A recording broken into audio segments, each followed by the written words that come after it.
kebenaran firman yang Dia mau nyatakan kepada kita malam ini. Kita minta kita siap menerima firman, dikuduskan tubuh, jiwa, dan roh kita, sehingga tempatnya firman Allah itu isi pada saat malam hari ini. Kita siapkan diri kita sambil mengangkat nyanyian pujian kepada Tuhan. Kita katakan kepada Dia, Kau Tuhan penolong dalam hidupku, ku percaya hanya kepada-Mu. Haleluya.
Kiranya Engkau berkenan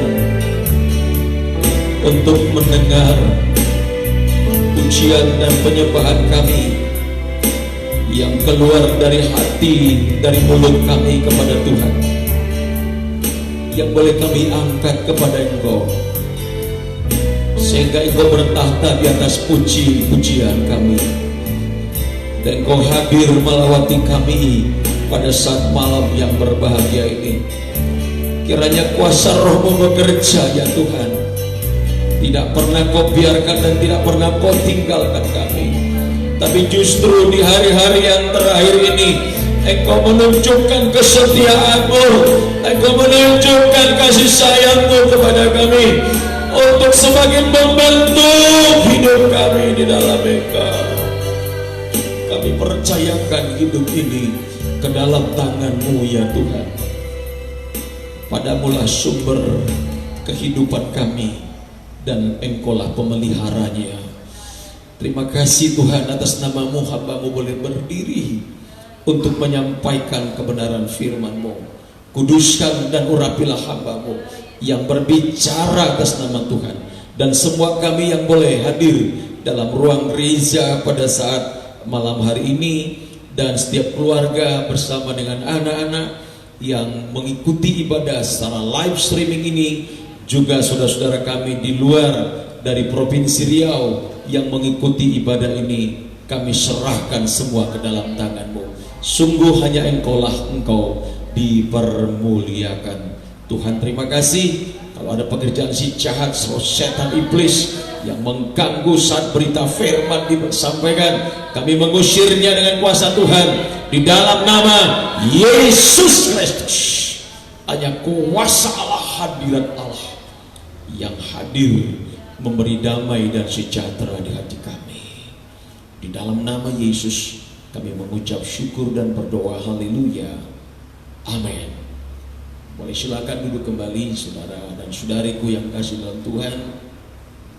Saya ucapkan salam sejahtera dari Tuhan Yesus bagi kita semua. Shalom.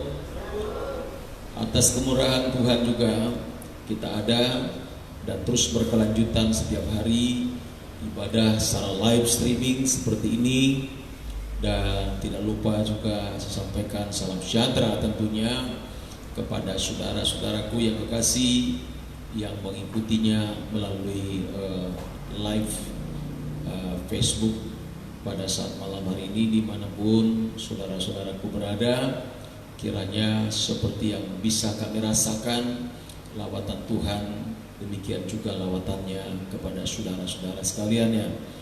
Dan tetap kita masih topik pemberitaan firman Allah sebagai tema yang besar dalam bulan ini, di mana Tuhan mendorong gerejanya agar melakukan sebuah langkah-langkah yang secara radikal untuk melepaskan diri atau memisahkan diri dari cara-cara dari semua sifat-sifat, karakter dan tabiat-tabiat duniawi maupun juga tabiat daging kita, saudara ya.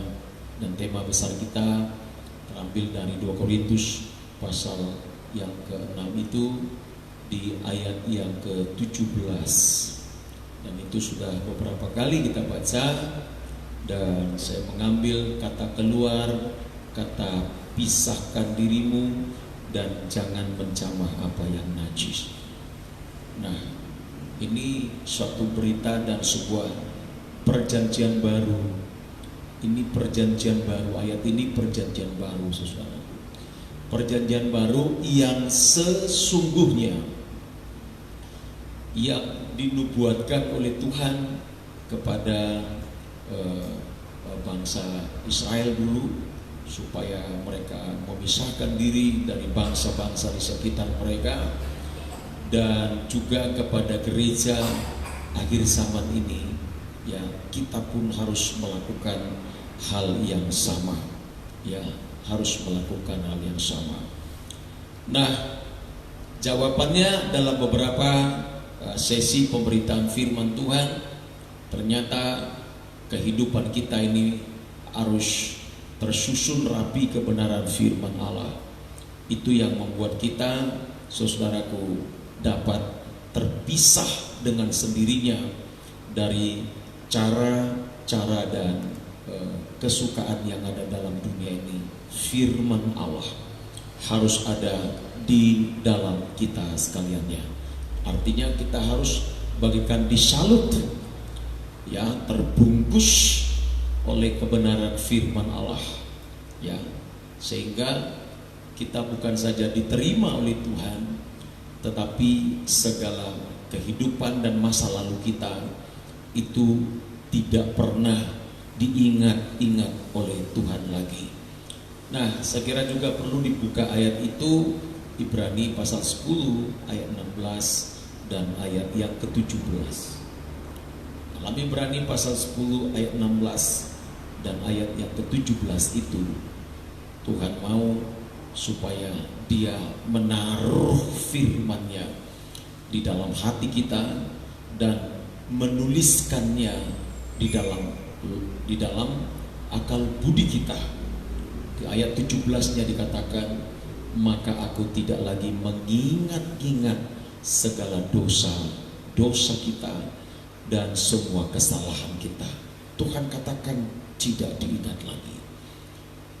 Ya, dari sana kita bisa menemukan kekuatan dari pengajaran firman Allah atau kebenaran yang sudah ditaruh Tuhan, sudah ditulisi di dalam hati, dan sehingga Tuhan tidak melihat lagi yang lama, tapi segala suratan Kristus yang telah menggoresi seluruh kehidupan kita. Suratan Kristus telah menjadi tanda di dalam kita, sehingga yang lama, kehidupan yang lama dengan sendirinya tertutup. Ya, bukan saja tertutup, disucikan oleh Tuhan dengan goresan kebenaran firman Allah. Maka tubuh kita ini, saudaraku yang kasih, harus setiap hari ditulisi dengan suratan firman.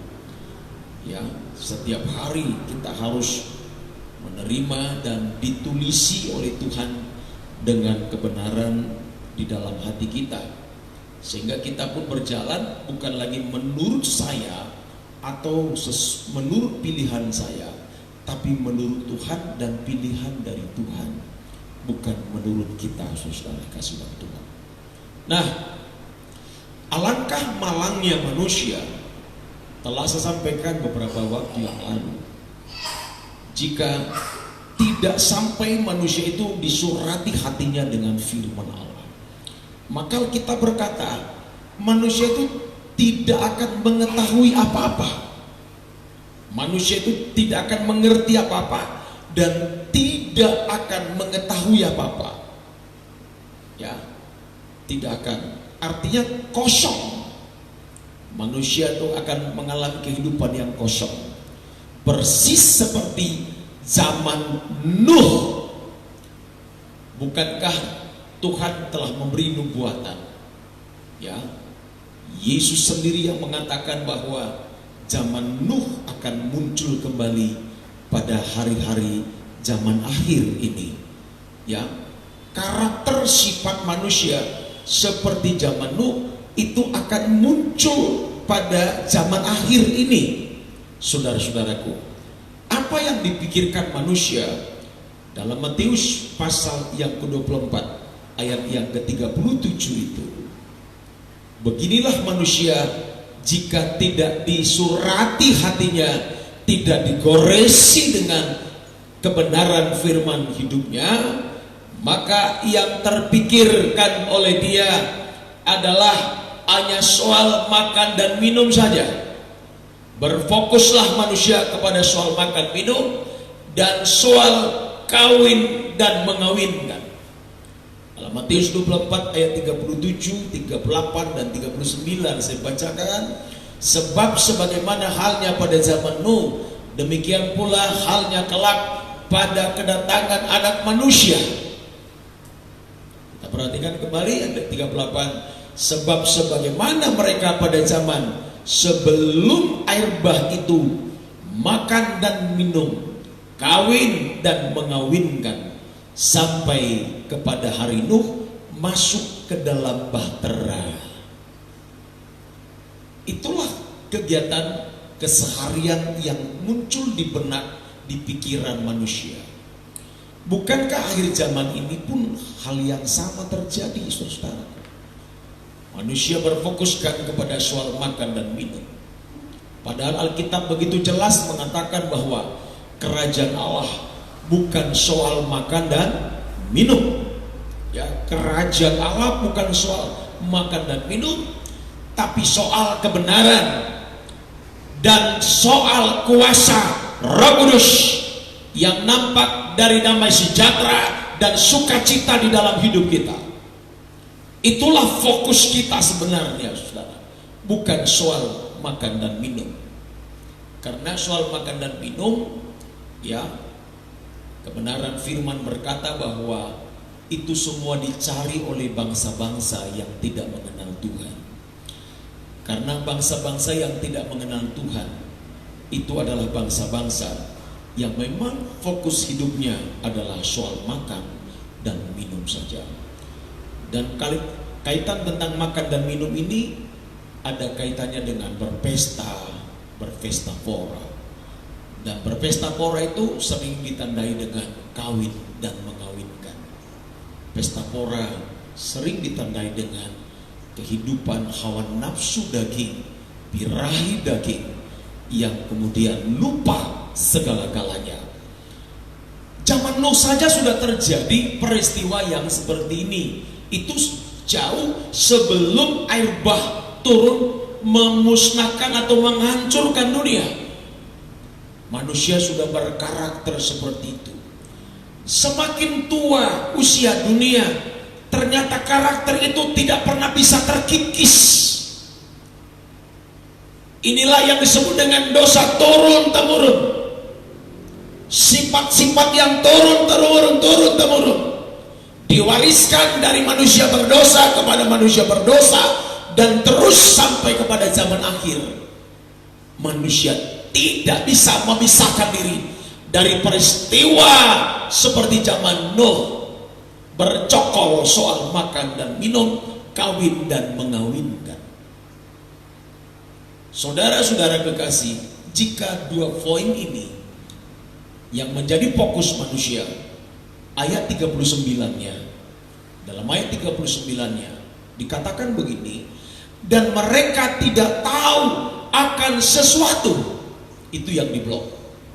Dan mereka tidak tahu akan sesuatu, yang artinya mereka blank, sama sekali tidak tahu apa-apa, nol.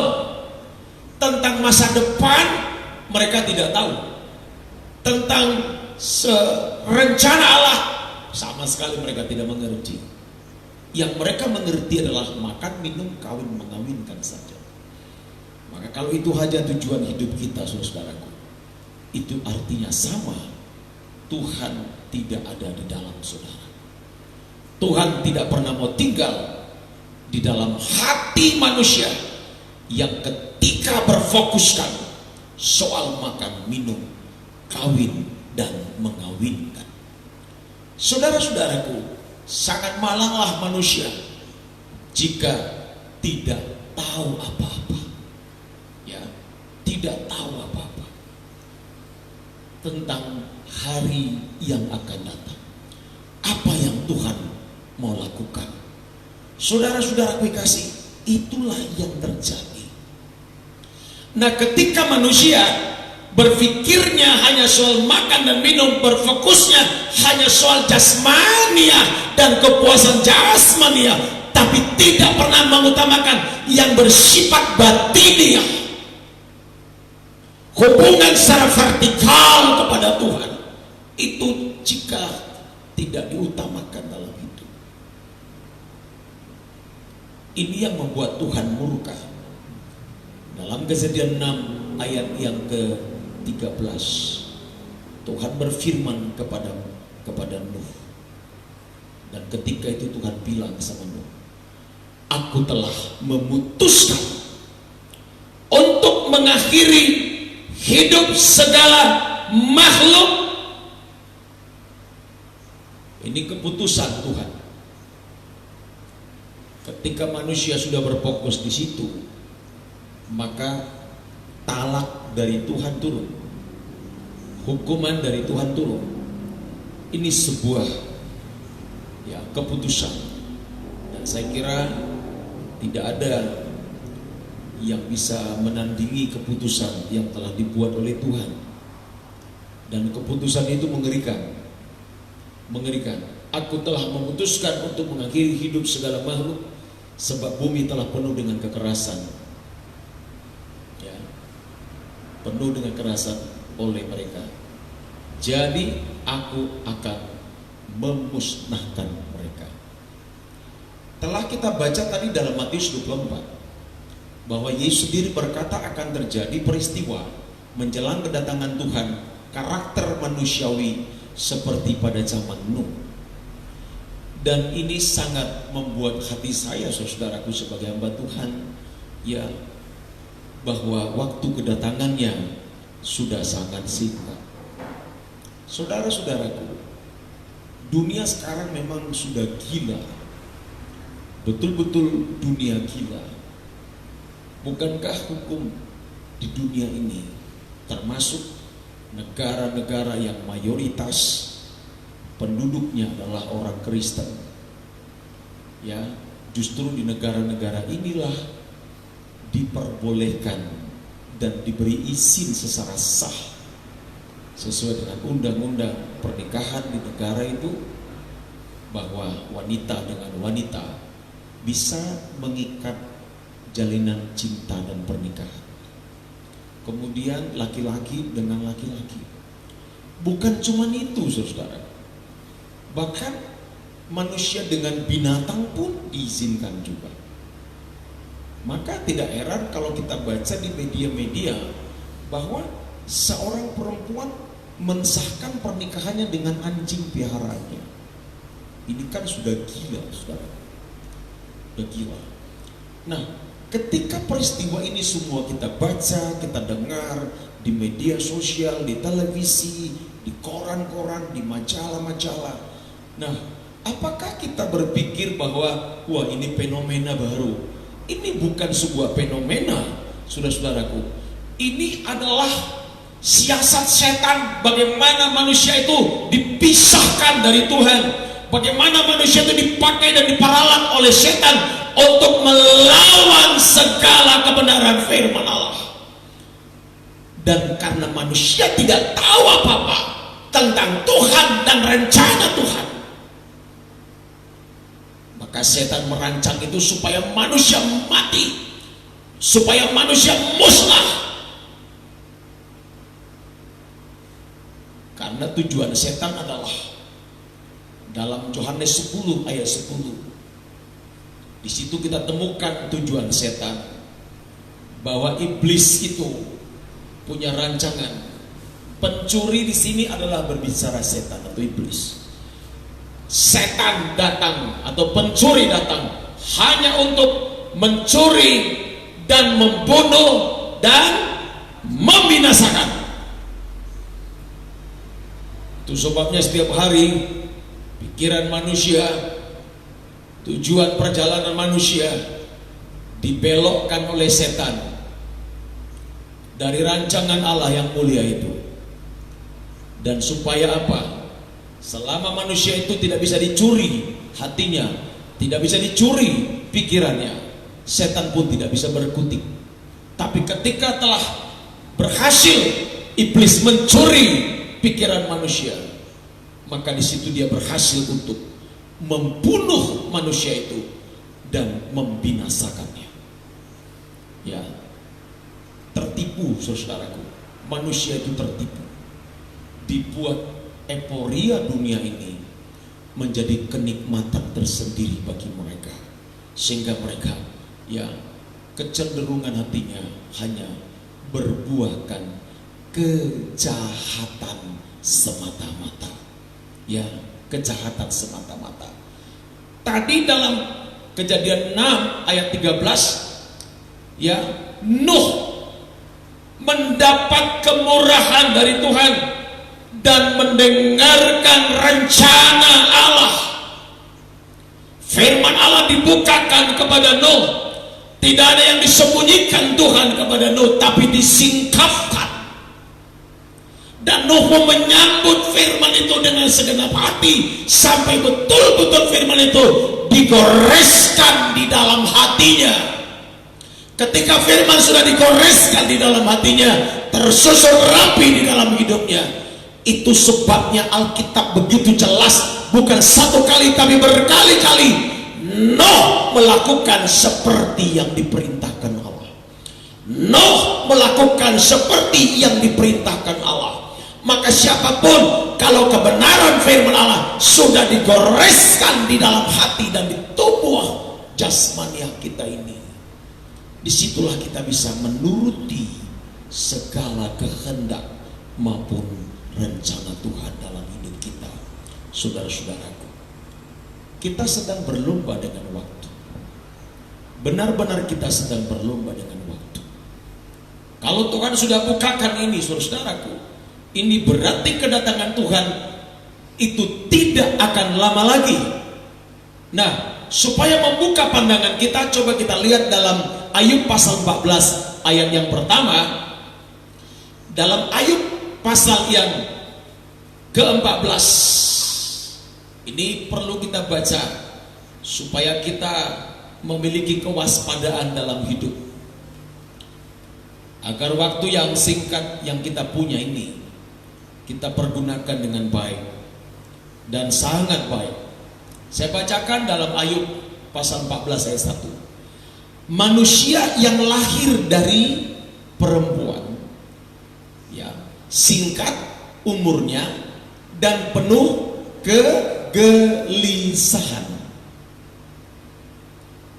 Panjang atau singkat? Singkat. Jadi kalau kita sadar bahwa kita ini lahir dari perempuan, dari rahim seorang perempuan, maka ingatlah bahwa umurmu tidak panjang. Saudara-saudara yang mengikuti live streaming ini dimanapun berada, saya katakan, ketika engkau mengakui bahwa saudara lahir dari rahim seorang perempuan, ingatlah bahwa umurmu sangat begitu singkat. Telah dibatasi umur manusia. Kalau pemazmur berkata 70, dan ketika diberi bonus 80, tetapi sudah ada catatan-catatan di sana. Yang ada justru adalah kehidupan yang berat, kegelisahan melanda di masa tua. Nah, saudara-saudara yang kasih, sekarang berapa umurmu? Ya, untuk sekarang ini bisa jadi tergenapi sampai 70, bisa jadi tidak, saudara. Apalagi di zaman COVID-19 ini, kita bisa kaget mendengarkan seseorang tiba-tiba telah meninggal dunia. Ya, jangankan dari kalangan kecil, dari kalangan atas, baik dari pemerintahan maupun masyarakat biasa, ya sebentar kita bisa dengar, ya sudah terbaring di rumah sakit, 2-3 hari kemudian kita dengar beritanya meninggal dunia, dan usianya rata-rata di bawah dari 70 tahun. Saudara, sadarkah bahwa kita ini adalah manusia yang lahir dari rahim perempuan, dan memang Tuhan sudah katakan singkat umurnya. Singkat umurnya. Nah, kita sedang berlomba dengan masa dan waktu di mana Tuhan sudah menetapkan kapan Dia akan datang segera. Dan dunia yang kita tempat ini dalam sekejap mata bisa berubah, saudara-saudaraku, ketika masa kedatangannya. Sementara umur kita pun katanya singkat saja. Maka ketika sadar kita umur ini singkat, kita baca dulu ayat 14 nya, saudara. Dalam Ayub 14 ayat yang ke-14. Kalau manusia mati, dapatkah ia hidup lagi? Baca terusnya, maka aku akan menaruh harap selama hari-hari pergumulanku sampai tiba giliranku. Apa yang dilakukan, saudara? Apa yang dilakukan dalam kitab Ayub ini? Ya, maka aku menaruh harap. Ya, maka aku menaruh harap. Ini pengakuan dari Ayub ketika sadar bahwa manusia yang lahir dari rahim wanita umurnya singkat. Selama hari-hari kita punya, maka harus bergumul untuk terpisah dari cara dunia, dari percintaan dunia, dari hawa nafsu dunia. Harus bergumul setiap hari, selama hari-hari pergumulan sampai tiba giliran mati. Dan sangat begitu singkat, tidak lama, saudara-saudaraku. Memang manusia harus bergumul, kata firman Tuhan. Ya, harus bergumul. Dalam Ayub pasal 7 ayat yang pertama. Dalam Ayub pasal 7 ayat pertama. Demikian firman Tuhan. Bukankah manusia harus bergumul di bumi?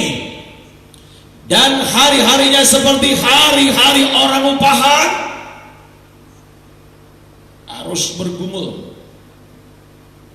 Ya, bukan saja bergumul supaya seluruh dosa dan pelanggaran kita diampuni oleh Tuhan, tapi bergumul supaya firman Allah dibukakan rahasianya. Jangan sampai sama seperti manusia pada zaman Nuh, tidak tahu apa-apa.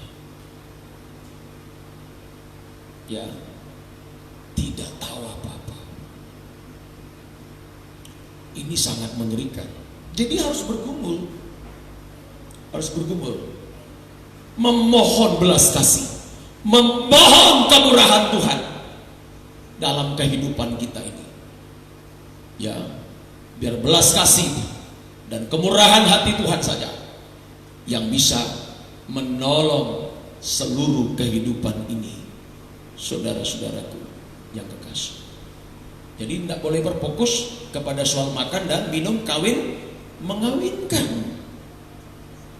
Ya, nah itu lagi menjadi fokus. Tapi bukan berarti kalau sudah cukup umur dewasa nggak boleh menikah, bukan itu maksudnya. Nanti si jelita jadi nggak merit dia. Ya, kasihan nanti yang sudah menunggunya, kan begitu. Ya, bukan itu maksudnya. Tapi bukan itu menjadi fokusnya. Kan orang berpikir begini, pokoknya tahun ini aku harus menikah. Ya, karena nggak jadi sama laki-laki A, dicari laki-laki B, semua serba instan. Nah, itu dia. Makanya tidak kaget kita melihat perceraian demi perceraian. Ya, kalau artis-artis sering kita dengar seperti itu, menikah sekian lama, mesranya kayak apa, saudara? Waduh, luar biasa. Dikelilingi kayak bidadari-bidadari, bunga-bunga, waduh. Kemudian artis pendukung dengan penyanyi-penyanyi band yang mewah. Tapi nggak lama kemudian, ya semua orang berdoa supaya pernikahanmu kekal, pernikahanmu begini begitu. Tapi belum lama langsung cerai. Habis cerai sudah mepet sama laki-laki, sudah mepet sama perempuan, kawin lagi. Tidak ada ubahnya seperti binatang, saudara. Tidak ada ubahnya seperti binatang. Nah ini, saudara-saudara kekasih dalam Tuhan, hati-hati, ya. Jadi kita gak fokus kepada soal makan dan minum. Kalaupun kita harus makan, kita harus minum, Tuhan pasti sediakan bagi kita dan pasti Tuhan cukupi. Haleluya. Asal jangan jadi manusia malas saja. Ya, tapi memang kalau manusia malas, ya, walaupun banyak makanan, si malas itu tidak boleh dikasih makan, kan begitu kata firman Allah. Ada banyak makanan, si malas tidak boleh makan. Makanya anak-anak di rumah nggak boleh ada yang malas. Kalau malas dia langsung kunci lemari, ya, kuat-kuat, ya, suruh aja dia hanya mencium dari balik lemari saja, tak boleh makan. Kan begitu kata firman Allah. Bukan dikarang-karang loh saudaraku. Karena memang Tuhan paling gak suka melihat orang pemalas loh saudaraku. Makanya saya waktu hari ini karena saya tidak mau disebut Tuhan pemalas loh saudaraku. Ya. Kalau enggak karena pelayanan ini mungkin saya yang ngantar tadi si Ayu ke rumah sakit. Mana pernah jemaat sakit tidak mau antar. Tapi karena tugas ini, biarlah bapaknya dulu sama ambulan yang bawa si Ayu tadi ke rumah sakit. Kalau enggak saya pasti bawa. Ya. Karena saya pun harus punya rasa tanggung jawab juga. Tapi aku percaya dia pasti disembuhkan oleh Tuhan. Amin. Ini saudara, Jadi jangan soal makan minum bercokol kehidupan kita ini, saudaraku. Ya, coba dalam Pengkhotbah pasal 3, Pengkhotbah pasal yang ketiga, ya, ayat yang ke-22. Pengkhotbah pasal yang ketiga, ayat yang ke-21 dulu saya baca. Siapakah yang mengetahui apakah napas manusia naik ke atas dan napas binatang turun ke bawah? Ngeri ya ayat ini. Siapa yang tahu? Apakah napas manusia naik ke atas kepada Tuhan atau napas binatang turun ke bawah? Tidak ada yang bisa tahu. Kenapa tidak tahu? Kalau kedua-duanya, manusia dan binatang, sama-sama berfokus soal makan, soal kawin, soal keturunan. Maka gereja harus pisahkan diri dari semua itu, dari kepentingan yang seperti ini. Ya, gereja Tuhan harus berbeda, harus memiliki karakter Kristus, sifat-sifat Kristus di dalam kehidupan kita. Bangsa Israel, mereka ya melakukan hal yang seperti ini, sehingga mereka dimurkai dengan tulah ketika jatuh dalam soal mencobai Tuhan dalam kejahatan sekaligus dalam percabulan.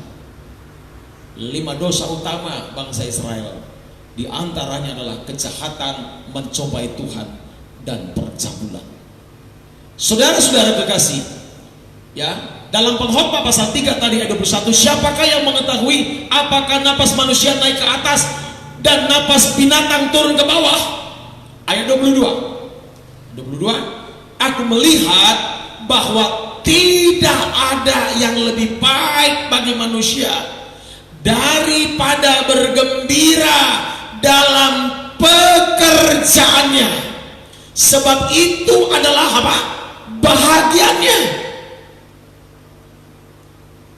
Jadi hanya berbicara upah, mencari upah, mengejar hasil, mengejar target dalam kehidupan jasmania ini menjadi fokus manusia. Apa yang terjadi dengan model manusia yang seperti ini, kekristenan yang seperti ini, apa yang terjadi? Selanjutnya saya baca, karena siapa akan memperlihatkan kepadanya apa yang akan terjadi sesudah dia?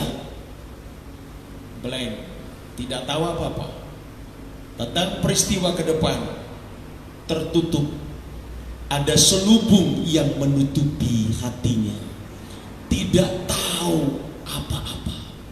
Kosong sama dengan bodoh ketika berfokus kepada target kehidupan jasmani. Saudara-saudaraku, ya, makanya Paulus sangat begitu sederhana dalam menjalani kekristenan ini, dalam mengikut Tuhan. Jika ada makan dan minum dan pakaian, apa katanya? Cukuplah. Nah, sama seperti saya ini, punya pakaian, puji Tuhan, ya, bisa dikenakan, bisa dipakai melayani. Kemudian makan, ya, ada cukup makan, ada cukup minum, nah sudah selesai, ya kan? Memang di bumi ini kan yang kita cari hanya cuma itu saja, ya, ada makanan, kemudian ada pakaian di tubuh kita, sudah, ya. Saudara-saudaraku, ada seseorang yang memiliki harta yang begitu banyak, rumahnya sangat begitu luas dan mewah, ya, kendaraan yang bermerek dan mahal tentunya, dan ada banyak ruangan-ruangan yang secara khusus dibuat. Ada ruangan untuk khusus bagaimana dia menjaga kebugaran tubuhnya, ada kolam renangnya, ya. Kemudian ada taman yang begitu indah sekali, dan para pegawai yang mengurus itu, dan sangatlah pasti menyenangkan. Ya, tetapi sayang ketika pemilik rumah mewah ini sakit, AC di rumah, di ruang kamarnya saja tidak boleh dinyalakan, harus dimatikan. Kemudian tubuhnya harus diselimuti karena sakit. Mau dikemanakan kolam renang yang bagus itu, mobil yang banyak itu. Kemudian ruang fitnessnya, siapa yang pergunakan itu? Semua menjadi benda-benda yang kemudian berkarat. Kenapa? Hanya ketika dia sakit saja, dia tidak bisa menikmati apapun. Kemarin rekan kami dari pendeta Gereja Bethel Indonesia yang sembuh dari COVID-19, dia berdoa kepada Tuhan, ternyata apapun yang dipunyai dalam hidup ini itu tidak ada artinya. Dalam satu hari dia makan obat lebih kurang 8 jenis. Saya mendengar kesaksiannya, saya pun menangis. Dalam hati saya, terima kasih Tuhan kalau saya boleh setiap hari mendoakan orang-orang yang sakit COVID-19. Aku bersyukur kepada Tuhan. Ya, mungkin bukan karena doa saya rekan dari GB itu sembuh dari doa-doa orang-orang yang terus bergumul, tapi saya pun ambil bagian dalam doa itu. Dan ketika dia bersaksi bersama istrinya, saya menangis, saudaraku. Ya, dia tidak merasa bahwa dirinya itu terlalu kecil berhadapan dengan COVID yang tidak bisa dilihat oleh mata. Dia pun harus tersyukur seakan-akan di situ tidak punya arti apa-apa. Obat-obat pun seakan-akan tidak punya arti. Untuk memompa jantung dan paru-parunya untuk bernapas dibutuhkan dari alat pembantu pernapasan selama hampir 20 hari. Dia mengalami hal itu. Ya, dia mengakui semua karena anugerah Tuhan. Kalau bukan karena Tuhan yang tolong, dia mengakui dia pun tidak bisa menyambung nyawa, dia pasti meninggalkan semuanya. Tapi karena dia punya tekad dan terus bergumul kepada Tuhan, didukung dengan doa-doa orang kudus, maka Tuhan masih memberi peluang kepada sahabat pejabat Gereja Bethel Indonesia itu untuk hidup. Dan aku tahu dia pasti melayani lebih serius lagi. Ya, saya tidak perlu menunggu saya kena COVID-19 supaya saya serius. Saya tidak akan mau menunggu itu. Dan saya tidak pernah berpikir supaya kena COVID dulu, saya baru nanti Tuhan sembuhkan, kemudian saya berapi-api melayani Tuhan. Saya tidak akan pernah meminta itu. Saya akan terus berapi-api walaupun aku tidak pernah disentuh dengan penyakit, karena aku tahu, ya, bukan karena terancam hidup baru mencari Tuhan, tapi karena cinta. Sungguh karena cintalah. Haleluya. Kalau sudah ada cinta kepada Tuhan, tidak usah karena ada masalah baru berseru kepada Tuhan, tapi dalam keadaan apapun tetap berseru kepada Tuhan. Jangan seperti pengkhotbah pasal 3 ayat 22 tadi, tidak tahu kenapa, karena berfokus pada pekerjaan, target dalam hidup duniawi itulah menjadi bagianmu, atau sama artinya itulah upah dalam hidupmu, kata Tuhan. Karena tidak mau memisahkan diri dari cara-cara yang seperti itu. Dan orang-orang yang seperti ini saya tambahkan dalam Yeremia pasal 2. Dalam Yeremia pasal 2 ayat yang ke-13, demikian firman Allah. Dalam Yeremia pasal yang kedua ayat yang ke-13, saya bacakan kepada kita, saudaraku. Sebab 2 kali umatku berbuat jahat, mereka meninggalkan aku, kata Tuhan. Ya. Mereka meninggalkan aku, sumber air yang hidup, untuk menggali kolam bagi mereka sendiri, yakni kolam yang bocor yang tidak dapat menahan air. Berapa kali umatku katanya? 2 kali. Ya, 2 kali.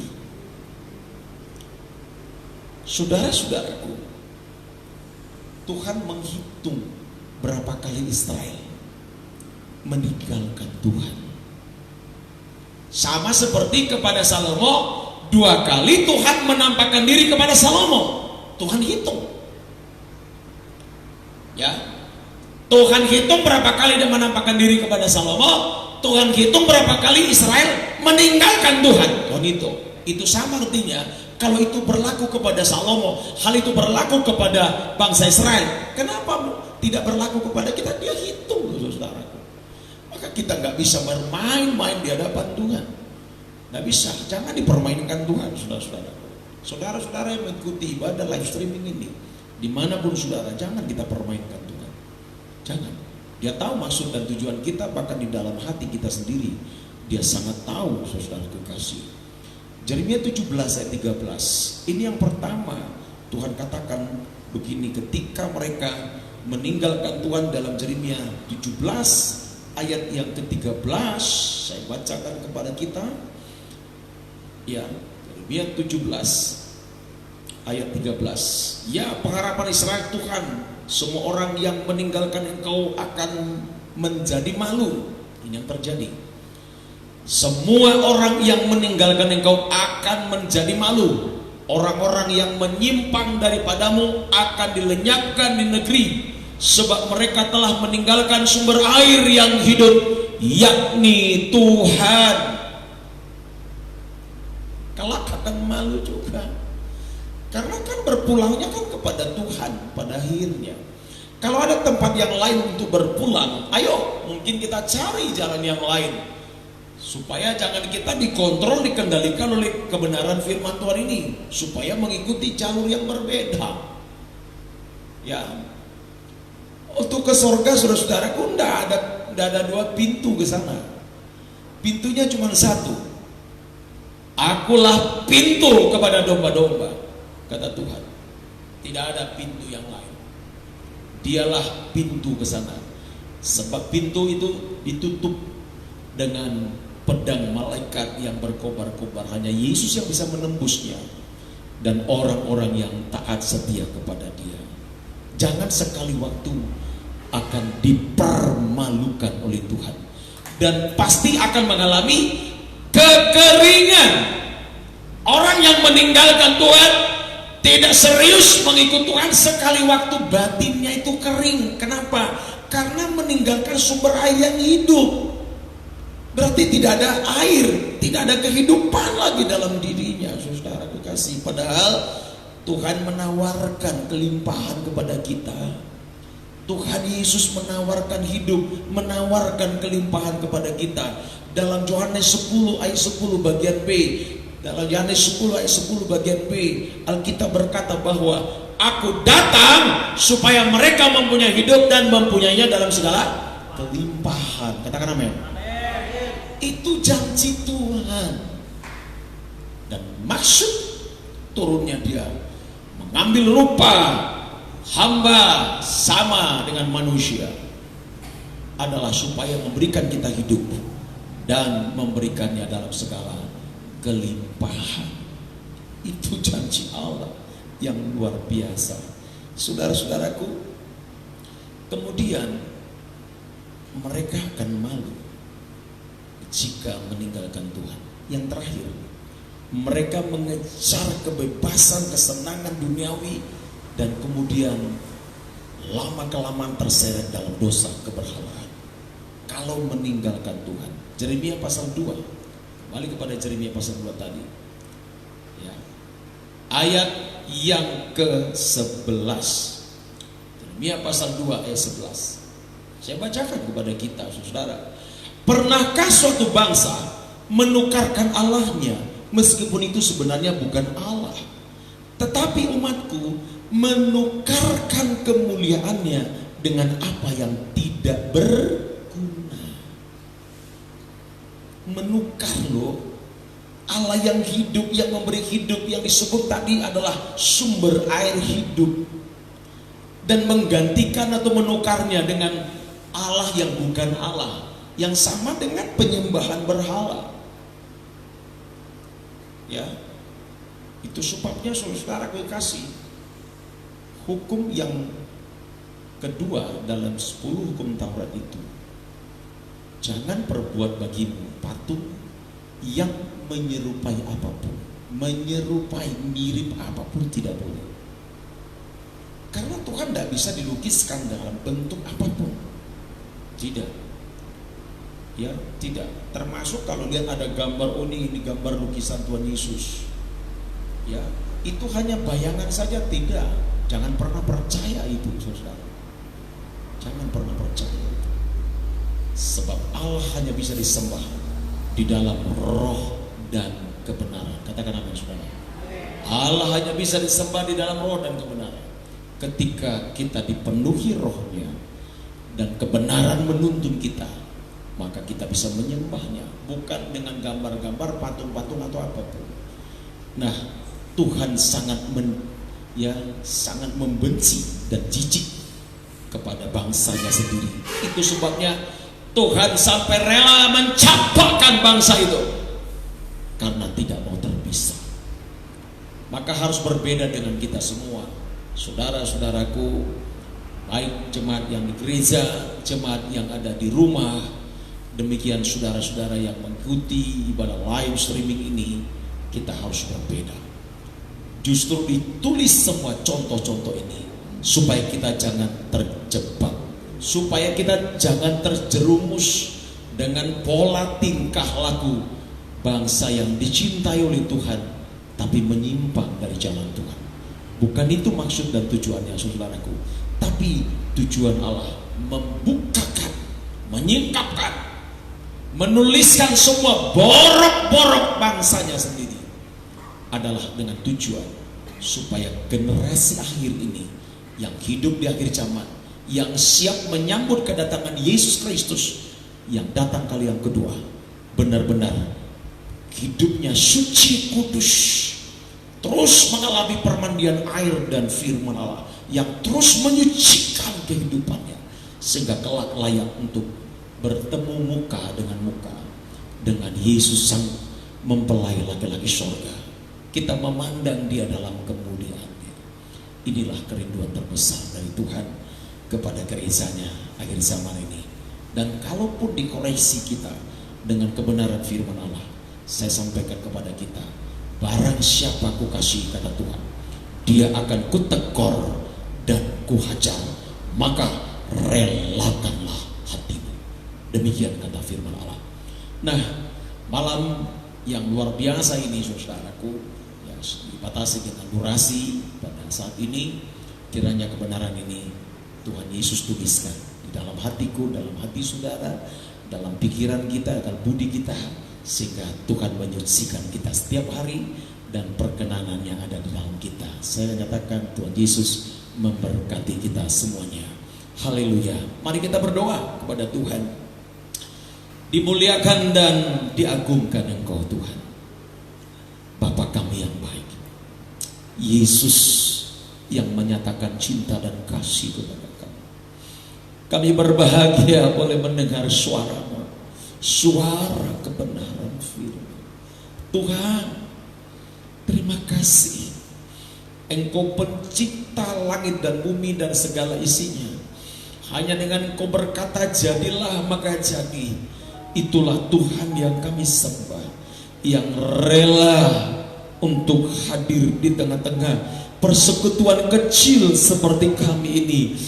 Hanya kami belajar untuk taat, belajar untuk merendahkan diri, dan Tuhan hadir bagi kami. Kau beri makan kami dari firman, dan kami boleh berkata malam ini, Tuhan, tulisilah firman-Mu di akal budi, taruhlah kebenaran firman-Mu di dalam hati kami, supaya kami mengalami penyucian demi penyucian, dan tegurlah kami, hajarlah kami sesuai dengan janji firman-Mu, supaya kami layak dan diterima oleh Tuhan menjadi milik dan kepunyaan Allah.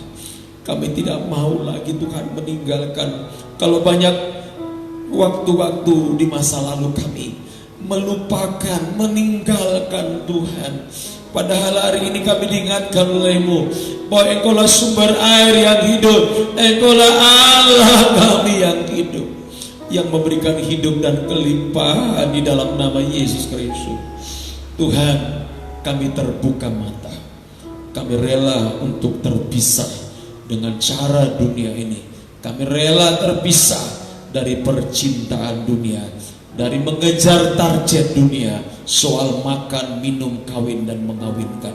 Sebab kami rindu untuk mengerti kehendak-Mu dan rencana-Mu yang Kau singkapkan dalam hidup kami. Terima kasih Tuhan, terima kasih Tuhan. Tuliskan firman-Mu di dalam loh hati kami masing-masing. Bapa di sorga, kami sama-sama mengangkat tangan mendoakan bangsa kami, Indonesia. Di dalam nama Yesus Kristus, kami memohon belas kasih dari Tuhan untuk bangsa kami Indonesia. Dunia yang sedang dilanda oleh bencana yang besar ini, dengan peristiwa COVID-19 yang sudah merenggut ratusan ribu nyawa manusia di muka bumi. Di Indonesia 1.000 lebih dan 16.000 lebih yang positif virus corona, dan mereka sedang terbaring di rumah sakit. Kami sebagai orang percaya, sekalipun secara pribadi kami tidak mengenal mereka, tapi kami keluarga sebangsa dan setanah air mengangkat tangan kepada Tuhan, mohon belas kasih dan kemurahan Tuhan bagi mereka Tuhan yang terbaring di rumah sakit, yang secara khusus yang kena imbas positif corona. Tuhan, kuatkan mereka, jamah mereka oleh kuasa pilur-Mu, oleh kuasa darah-Mu, dan Engkaulah penyembuh bagi mereka di dalam nama Yesus Kristus. Tolong mereka, kuatkan mereka, berikan kekebalan, kekuatan yang sumbernya dari Tuhan. Kami percayakan itu kepada Engkau ya Bapa. Kuatkan keluarga-keluarga mereka yang mungkin harap-harap cemas menantikan kesembuhan dari orang yang mereka cintai. Kuatkan mereka ya Tuhan. Kami doakan para dokter, kami doakan perawat, semua tim medis, baik sukarelawan medis. Tuhan tolong mereka semua dalam segala bakti mereka. Balaskan lipat ganda bagi mereka. Nikah, rumah tangga, masa depan mereka diberkatilah dalam nama Yesus Kristus. Kutaruhkan dan kuserahkan ke dalam tangan-Mu Yesus. Engkau yang menolong mereka semua, menjaga mereka semuanya. Kami doakan pemimpin negeri kami, Bapak Presiden kami Joko Widodo. Kami doakan Wakil Presiden, semua para menteri-menteri. Kami doakan juga Tuhan gubernur-gubernur, demikian semua bupati, semua wali kota, semua camat, kepala desa, lurah, kepala kampung, kepala dusun, RT RW di republik ini Tuhan. Kiranya mereka juga disertai oleh Tuhan dalam menjalankan undang-undang yang telah digariskan oleh undang-undang negara kami. Kiranya mereka biar taat dan setia sebagai hamba di hadapan Tuhan untuk melakukan apa yang benar sesuai dengan undang-undang kami. Tuhan juga merawati hidup mereka dan memberkati mereka sekaliannya.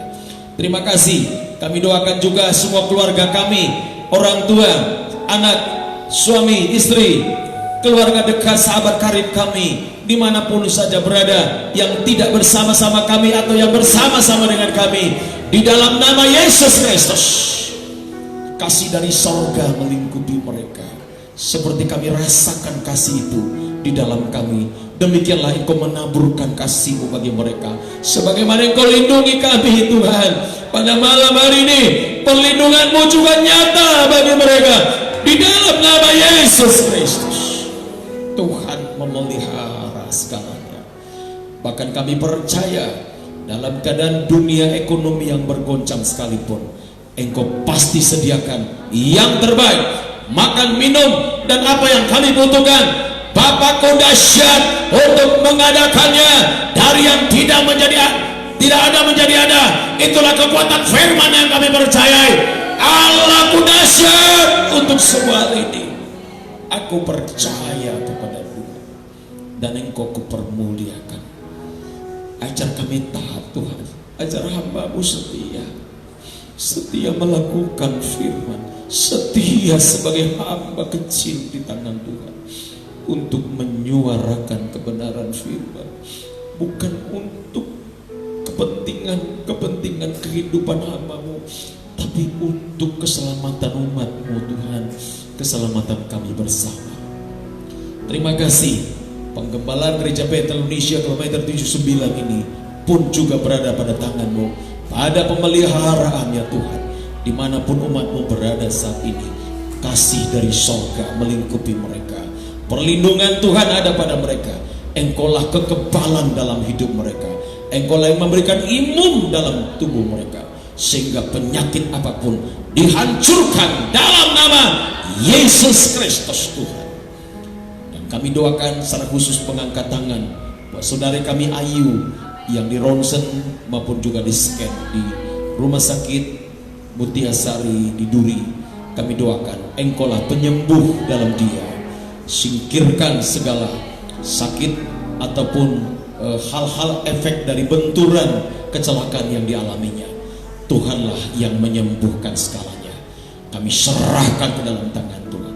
Kuatkan dia, Pak Julianus bersama ibu dan keluarga besar dikuatkan oleh Tuhan. Terus kami doakan, terus kami gumuli bersama, sebab kami tahu doa orang benar besar kuasanya. Terima kasih. Sebentar kami akan tinggalkan tempat ini. Kembalilah umat-Mu ke rumah masing-masing dalam kasih sayang dan perlindungan dari Tuhan. Dan kiranya semua saudara-saudara kami yang mengikuti pada live streaming ini, hamba-Mu mengangkat tangan, turun tanganlah Tuhan memberkati segalanya. Mari kita sambut berkat Tuhan, anugerah yang maha besar dari Bapa dalam sorga, kasih sayang dan cintanya Yesus Kristus Tuhan, dan kuasa persekutuan Allah Roh Kudus menyertai dan memberkati kita bersama pada malam hari ini sampai selama-lamanya. Di dalam nama Tuhan Yesus Kristus kami terima berkat agung sorga, dan kami mengucap syukur pada Tuhan. Haleluya. Yakin percaya, sama-sama katakan amin. Amin. Puji Tuhan. Terima kasih buat saudara-saudara yang mengikuti pada live streaming. Kita bertemu besok hari jam 19.30 di waktu yang sama, dan kiranya perkenanan Tuhan selalu bersama dengan kita. Kiranya juga kebenaran ini walaupun mungkin sedikit keras bagi kita, tetapi untuk menyucikan hidupku dan hidup saudara, kita pasti punya masa depan di dalam Yesus Kristus. Dan saya Pendeta Ebenezer Silalai, Gembala Sidang Gereja Bethel Indonesia kilometer 79 Kandis Provinsi Riau, dan mengucapkan Tuhan Yesus memberkati kita semua. Shalom.